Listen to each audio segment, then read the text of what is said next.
Good morning, my name is Harry McGee, and honestly, I enjoyed this confessional more than any other confessional that I've ever done before, simply because I felt like I could be the teacher, the student, and the friend all at the same time while trying to define these definitions, or define these ideas, abstract ideas.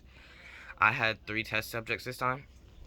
Um, one of the test subjects chose beauty. Sorry, one of them chose, well, two of them chose beauty actually, and one of them chose justice. But as we worked through these words, I just really enjoyed, I guess, working through it, like actually working through it with them from the initial definition to the revised, edited, and beautiful definition. But at first, I started with the Socratic method. I told them what they were going to be doing. I explained it as the initial definition, which you have here when you start, after I give you, or after you choose your word, right? Then the exception. We're going to find an exception in that, and then you're going to revise it to make it even better, right?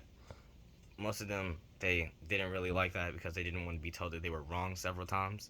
But then I told them about the Plato's theory of forms and how we have this problem, this abstract idea, right, that we need to define. And we would define it through the characteristics and the functions, right? And I told them that that needed to be in their response. We all came to an understanding. I made sure that they knew what I was talking about, made sure that they understood. They repeated it back to me when we got started, right? First person that chose beauty, she said to be aesthetically pleasing. Now, since I am just starting out, I assumed that this answer was right.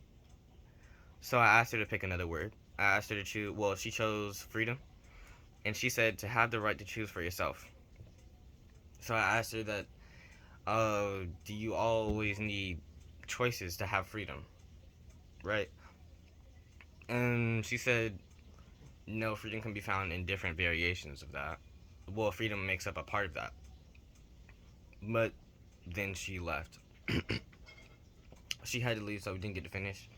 But before she left, I asked her to at least rephrase it. So we agreed to be able to choose whatever you want to do, right? Because choices is a part of freedom, obviously. But the next person, she chose beauty also, and I guess everyone's immediate response to that, well, normally they would say themselves, right? Just like Mina's mom. But then I told her that no, she is not beauty. It was kind of funny. She looked at me like, "Oh, you're not calling me beautiful," and it was funny. But then I told her that she would be a representation of beauty, not the actual abstract idea of beauty. All right. So then we worked that down. So she said something that looks pleasing, correct? Now I said that is it necessary for you to have to see it for it to be beauty, right? So we shouldn't limit it to what we can see. She agreed with me again. So at that point, she was a bit confused and lost and ready to give up. But we worked through it one more time, and we got uh, well, she listed some representations of beauty as she answered, but then finally we came to evoke a feeling of immediate pressure. Sorry, immediate pleasure as our response, and honestly, I felt like that was a satisfactory answer. So I agree with her, and she got a feeling of happiness and satisfaction after that because she came to her answer. But then we have our third and final person. Now, she chose justice, but she had her smaller sister help her. So her smaller sister, she she was like 11 years old, so she doesn't really know too much, but she still wanted to help. So her immediate response was look it up so that I can get this done and I can look smart, right? But she was just reading it off the page. I took the computer away from her and then she was stuck. But she kept trying. So she said that good always wins. So then I asked her, does justice always have to be good, right? She was like, no, you're right. Sometimes justice is bad or can have a bad connotation. I'm pretty sure that's how that went.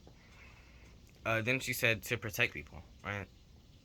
But oh, right. But then I asked her, is justice always associated with protecting people, right? Then she gave up and let her sister take over, okay? Then her sister said, a just or right consequence to the rightful person that commits a crime. So then I asked her, are there any other ways that justice could be shown aside from crime? She said yes. So we attempted to expound on our answer, right? So then she started giving, actually, it was by herself too, because she started listing all of the representations of justice. Like she said, equality, non discrimination, stuff of that sort. So then I told her that those things are included in justice. So if we could get one or two words that would be combined to represent that, then we would have our answer, right?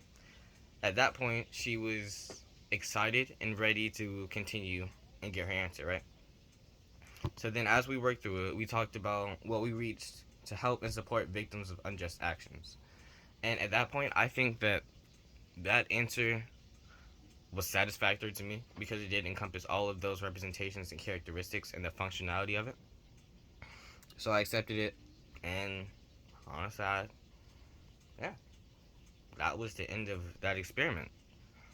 But I guess what I took from it was the process is beneficial, but the teacher can make it fun or not fun. Because in the first one, the first person, or the second person rather, they were, not really paying attention, like it didn't care to them. But like I showed more emphasis and knew what to do towards the last person, and she was much more excited to get her answer than the first two. So the process, and I guess how you teach is really what impacted me, or what I learned. But yeah, I guess what went well, I would say everybody got a pretty good understanding of what I was talking about. But what didn't go well is they weren't as engaged as I would like them to, and we didn't come to a complete definition. I guess that was because I'm not too sure how to do this just yet, so I'm gonna keep working on it with other words throughout the year just to make sure that I get this. But what I would have done differently, I guess, with the first person, is I would have attempted to show them that their answer could use it's right, but it could use some adaptations to make it even better. I would have loved to do that because I would have been more beneficial than just telling them that they're right. Um, Thank you. Honestly, thank you for taking the time to teach me. Honestly, I love it. Bye bye.